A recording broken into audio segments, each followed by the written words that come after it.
بات کرتے ہیں افغانستان کی سرحد کے قریب کی جانے والی ایک انٹیلیجنس بیسڈ کارروائی کی،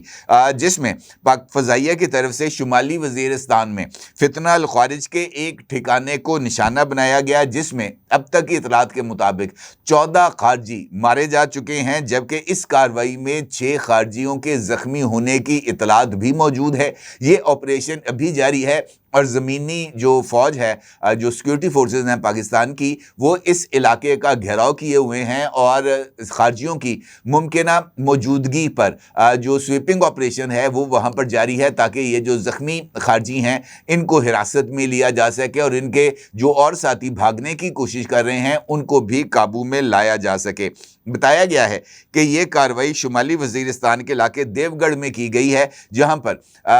پاکستانی سیکورٹی فورسز کو خارجیوں کی ایک ٹھکانے کے بارے میں انٹیلیجنس بیسڈ انفارمیشن ملی، اور اس انٹیلیجنس بیسڈ انفارمیشن کی بنیاد پر پاکستان ایئر فورس کی طرف سے ایک پریسیشن سٹرائک کی گئی۔ پاکستان کے ڈرونز نے اس ایریے پہ پروازیں کی۔ ان جو خارجی ہیں ان کی موجودگی کی مصدقہ اطلاع اور کنفرمیشن ہونے کے بعد کہ جناب یہاں پر خارجی موجود ہیں، اس ٹھکانے کو جو ہے وہ نشانہ بنایا گیا، یہاں پر بمباری کی گئی، جس کے نتیجے میں 14 خارجیوں کے جہنم واصل ہونے کی مصدقہ اطلاعات موجود ہے۔ یہ بات اس وجہ سے بھی اہمیت کی حامل ہے کہ حالیہ دنوں میں پاکستان کی سیکورٹی فورسز کی طرف سے، چاہے وہ خیبر پختونخوا ہو اور چاہے وہ بلوچستان کا ایریا ہو، وہاں پر انڈین سپانسرڈ ٹیررسٹ کے خلاف نہ صرف بھرپور طاقت کا استعمال کیا جا رہا ہے، بلکہ ان دہشت گردوں کے ٹھکانوں کو بھی نشانہ بنایا جا رہا ہے اور ان کے گرد گھیرے کو تنگ بھی کیا جا رہا ہے اور ان کی گردن کو بھی دبوچا جا رہا ہے۔ یہ بات بھی اہم ہے کہ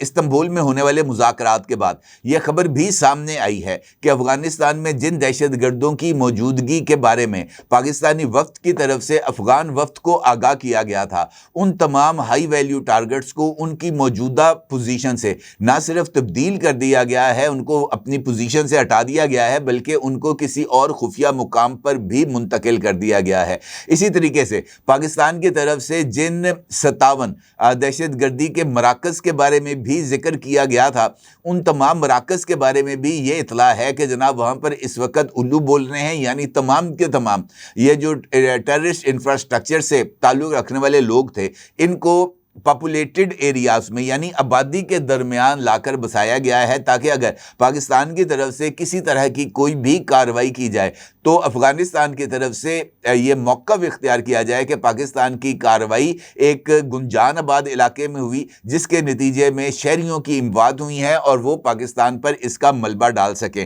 اب اس صورتحال میں پاکستان کے پاس جو سرجیکل سٹرائکس ہیں افغانستان میں، ان کے جو مواقع ہیں خاص طور پر ایریل سٹرائکس کے، وہ مجھے لگتا ہے کہ کچھ کم ہو گئے ہیں، خاص طور پر یہ جو دہشت گردوں کے ٹھکانوں کو ختم کرنے یا وہاں پر دہشت گردوں کو پاپولیٹڈ ایریاز کے اندر منتقل کرنے کے بعد۔ اور شاید یہی وجہ ہے کہ افغانستان کے جو وزیر خارجہ ہیں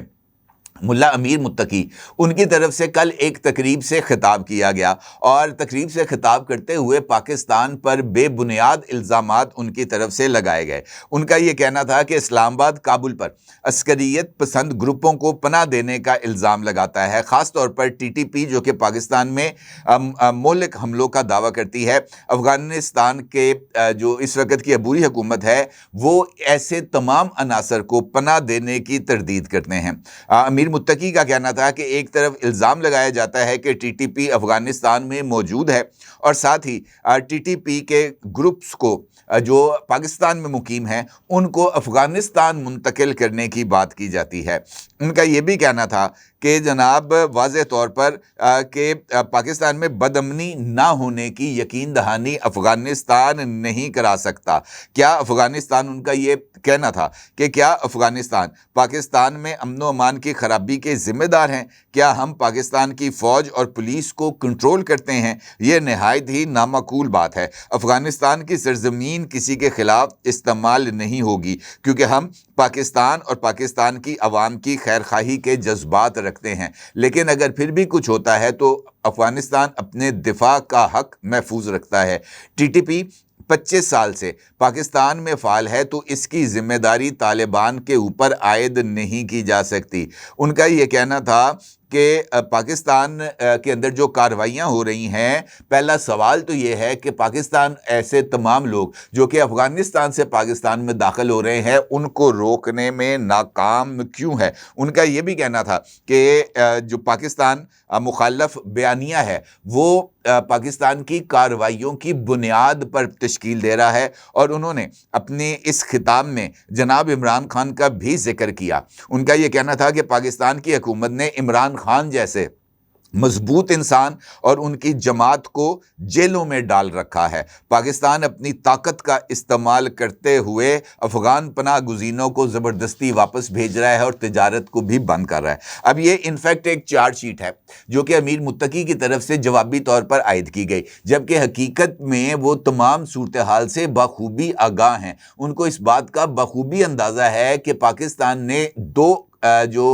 تجاویز تھیں وہ پیش کی تھیں افغان وفد کے سامنے، اور افغانستان کے جو مختلف اہم اور سرکردہ لیڈران ہیں انہوں نے اپنی خاص طور پر قطر میں موجود جو افغانستان کے نمائندے ہیں سہیل شاہین، انہوں نے اس بات کی تصدیق بھی کی تھی کہ پاکستان کی طرف سے کہا گیا ہے کہ جناب یا تو آپ خود کارروائی کریں یا ان لوگوں کو پاکستان کے حوالے کر دیں، ہم ان کے خلاف کارروائی کریں گے۔ اور یہ بالکل اصولی موقف ہے، کیونکہ اگر آپ یہ سمجھتے ہیں کہ جناب ان لوگوں کو ہم نے پاکستان کے حوالے نہیں کرنا تو آپ ان کے خلاف خود کارروائی کر دیں، لیکن یہ بات مناسب نہیں ہے کہ ان لوگوں کو اگر پاکستان بھیجنا ہے تو ہر طرح کے اسلحے سے لیس کر کے ان کو جناب اس بات کا یقین دلا کر کہ پاکستان میں سیکیورٹی فورسز پر حملہ کر کے اگر آپ مارے جاتے ہیں تو آپ جنت میں جائیں گے، وہاں پر حوریں آپ کا انتظار کر رہی ہیں، اس طرح کے جو بیانیے ہیں وہ بنا کر برین واش کر کے اگر آپ پاکستان بھیجیں گے تو پھر ان کے ساتھ سلوک گولی کی زبان سے ہی ہوگا۔ جو گولی چلائے گا اس کا جواب گولی سے دیا جائے گا۔ اگر افغانستان واقعتاً امن چاہتا ہے تو وہ تمام لوگ بشیر زیب خان، نور ولی مسعود سمیت جو تمام سرکردہ افراد ہیں ان کو چمن سے، سپن بولدک سے، انگور اڈا جو کہ باضابطہ کراسنگز ہیں وہاں پر آئے، میڈیا کی موجودگی میں وہ پاکستان کے حوالے کرے، پاکستان کا تنازع ختم ہو جاتا ہے۔ لیکن جان بوجھ کر یہ جو کمبل کی ریاں ڈالی جاتی ہیں یہ اسی وجہ سے ڈالی جاتی ہیں تاکہ معاملے کو الجھاؤ کا شکار رکھا جائے، اور یہ ویسے بھی افغانستان کا ایک سٹیٹڈ موقف ہے کہ جناب ہماری سرزمین استعمال نہیں ہو رہی، اگر یہ لوگ پاکستان کے اندر 50، 100 یا 200 کلومیٹر اندر جا کر کارروائیاں کر رہے ہیں تو پولیس ان کو پکڑے، فوج ان کو پکڑے، باڑ انہوں نے لگائی ہوئی ہے تو باڑ کاٹتا کون ہے؟ وہ لیٹر آپ کے ساتھ میں نے شیئر کیا تھا جس میں واضح طور پر یہ بات بتائی گئی ہے کہ جناب یہ جو لوگ ہیں آ رہے ہیں ان کو ہر طرح کی سہولت فراہم کی جائے، تو یہ وہ تمام سہولیات ہیں جو فراہم کی جا رہی ہیں، اور شاید یہی وجہ ہے کہ پاکستان کے دفتر خارجہ نے واضح طور پر اس بات کا اظہار کیا ہے اپنے ایک بیان میں، جس میں وزارت خارجہ نے جو امیر متقی ہیں ان کے تمام جو موقف ہے اس کو رد کر دیا، اور انہوں نے اس بات کا ذکر کیا کہ افغان طالبان کی جو عبوری حکومت ہے وہاں پر پاکستان مخالف لابی اس وقت حاوی ہے۔ ان کا یہ کہنا تھا کہ جو عبوری حکومت ہے وہاں پر ایسے عناصر بھی موجود ہیں جو کہ موجودہ افغان عبوری حکومت کے طرز عمل سے متفق نہیں ہے، لیکن وہ اقلیت میں ہے۔ پاکستان مخالف لابی جو ہے وہ اس وقت اکثریت میں ہے، اور ان کا یہ کہنا ہے کہ بنیادی طور پر یہ جو سب کچھ ہو رہا ہے پاکستان کے خلاف جس طریقے سے استعمال کیا جا رہا ہے وہ پاکستان کے دشمنوں کی آشیرواد کے ذریعے ہو رہا ہے، ان کی طرف سے ملنے والی جو رقومات ہیں ان کی وجہ سے یہ سارا کچھ ہو رہا ہے، اور یہی وجہ ہے کہ موجودہ جو طالبان کی عبوری حکومت ہے وہ ماحول کو خراب کرنے پر تلی بیٹھی ہے، اور ان کی طرف سے ماحول کا خراب ہونا یقینی طور پر اس سارے عمل کو جو کہ ایک طویل ریلیشن ہے پاکستان کا افغانستان کا اس کو متاثر کرنے کی کوشش ہے۔